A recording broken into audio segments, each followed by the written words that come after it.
Serbuan pekerja asing di tengah masih tingginya angka pengangguran jelas menjadi ironi bagi negeri kita. Terlebih tenaga asing tersebut tidak hanya menempati posisi tenaga ahli, namun juga merambah sektor-sektor yang seharusnya bisa menyerap tenaga lokal. Ya. Jadi kalau pemerintah sudah berpendapat bahwa masuklah investor ke Indonesia, maka prinsipnya adalah dia harus menggerakkan ekonomi Indonesia, dia harus menampung tenaga kerja Indonesia. Kalau dia sudah tidak memenuhi itu, maka itu bukan investor namanya, tapi adalah penjajahan ekonomi yang masuk ke Indonesia. Ini serius ya? Ini serius. Oke.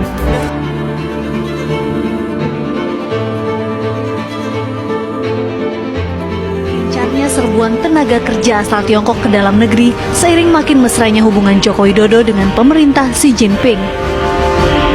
Apalagi sejumlah nota kesepahaman memang sudah ditandatangani demi mengikat janji kerjasama dua negara. Kerjasama itu meliputi bidang transportasi, maritim dan antariksa, hingga kerjasama bidang industri dan infrastruktur. Manisnya hubungan Indonesia dengan Tiongkok disebut-sebut jadi celah masuknya ribuan tenaga kerja asal negeri tirai bambu itu. Kondisi ini dinilai menimbulkan ancaman. Mantan Sekretaris Menteri BUMN Said Didu menyebutkan situasi ini bisa saja berujung pada penjajahan secara ekonomi.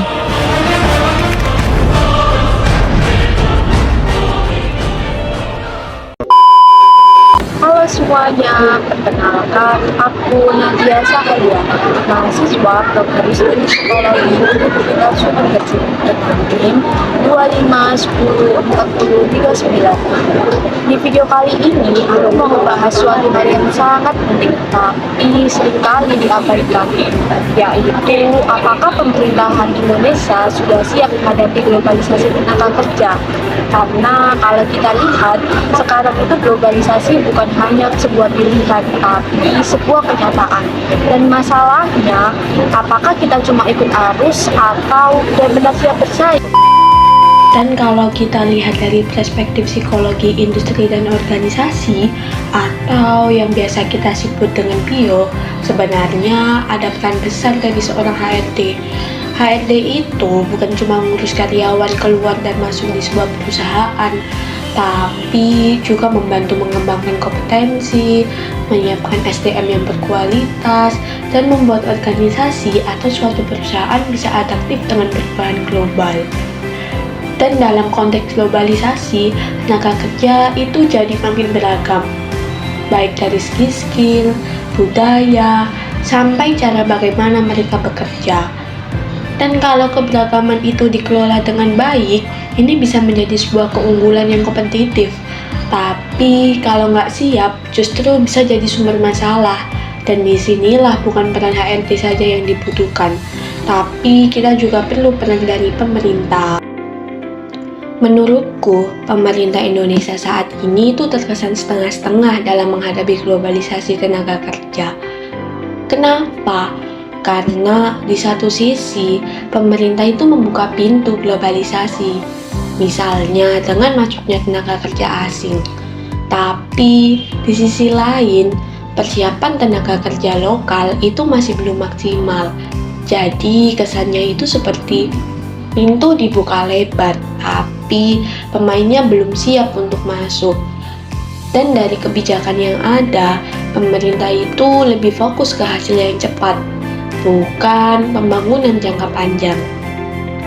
Misalnya, daripada mempercepat peningkatan kualitas sumber daya manusia lokal, yang terjadi justru lebih memilih solusi instan dengan menggunakan tenaga kerja asing. Padahal ini tuh berbahaya karena bisa menciptakan pola ketergantungan. Dan yang menurutku paling krusial di sini adalah dengan kurangnya sistem yang jelas untuk transfer ke knowledge. Harusnya kalau ada tenaga kerja asing yang masuk, itu kita bukan cuma pakai tenaganya, tapi juga harus ada transfer skill, transfer pengalaman, dan pembelajaran untuk tenaga kerja lokal. Tapi realitanya, hal ini belum benar-benar terstruktur dan terjamin. Akibatnya, globalisasi yang seharusnya jadi peluang yang sangat besar, malah berpotensi menjadi bentuk suatu ketertinggalan yang dilegalkan. Dan contoh paling nyata yang bisa kita lihat adalah di proyek Ibu Kota Nusantara atau IKN. Di proyek ini, pemerintah itu menggunakan tenaga kerja asing dengan alasan kompetensi. Karena secara tidak langsung ini menunjukkan bahwa SDM lokal belum dipercaya sepenuhnya untuk proyek strategis besar.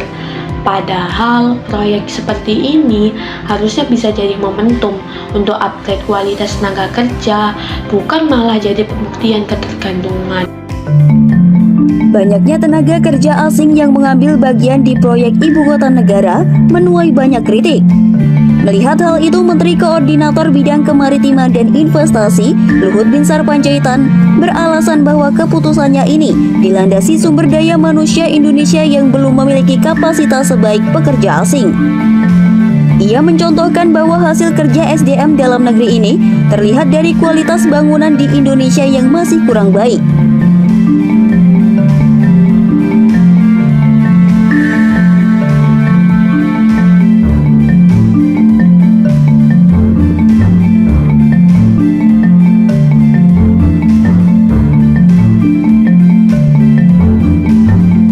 Kemudian, terkait beberapa kritikan yang dilontarkan, Luhut menyebut mereka harus melihat dari sisi positifnya, karena hal ini untuk kepentingan nasional.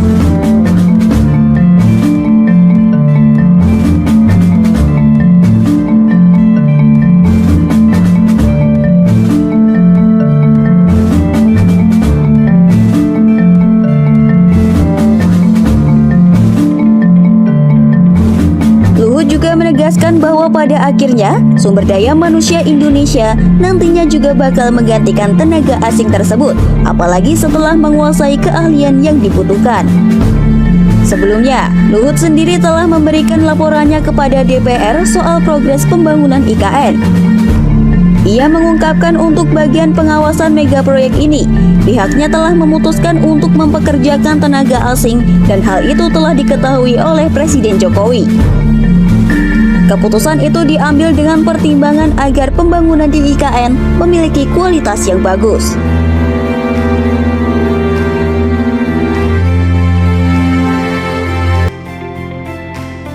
Dan kalau kondisi ini terus-menerus dibiarkan, akan menyebabkan dampak yang cukup serius. Pertama, tenaga kerja lokal akan semakin tertinggal dengan persaingan global. Kedua, perusahaan dan HRD jadi ketiban beban yang seharusnya disiapkan dari awal oleh sistem pendidikan dan kebijakan negara. Dan yang ketiga, terjadi kesenjangan antara tenaga kerja lokal dan asing makin melebar. Dan yang paling parah, Indonesia itu bisa masuk ke fase di mana kita terbiasa bergantung, bukan berkembang. Dan menurutku ada beberapa hal yang harus dibenahi. Dan ini bukan hanya sekedar teori.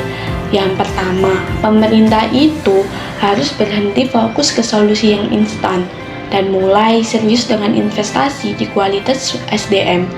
Dan yang kedua, wajib ada sistem transfer knowledge yang jelas dan terstruktur. Setiap kali ada tenaga kerja asing yang masuk, bukan hanya sekedar formalitas saja, tapi benar-benar ada hasil yang nyata. Dan yang ketiga, ada sinkronasi antara pendidikan dan kebutuhan industri global harus diperkuat. Jangan sampai lulusan banyak, tapi tidak relevan dengan kebutuhan dunia kerja. Dan yang terakhir, HRD itu harus didukung sebagai strategis partner, bukan cuma pelaksana kebijakan yang setengah jadi. Seperti yang dikatakan oleh John Wyberry, cultural diversity can be a core after when proper managed. Artinya, keberagaman budaya itu sebenarnya bukan suatu masalah, justru bisa jadi kekuatan yang besar. Tapi dengan kondisi yang kita lihat sekarang, tantangannya itu bukan di keberagamannya, melainkan di bagaimana pemerintah dan organisasi mengelolanya. Dan kalau tidak dikelola dengan baik, keberagaman ini bukan jadi kekuatan, tapi malah jadi sumber ketimpangan.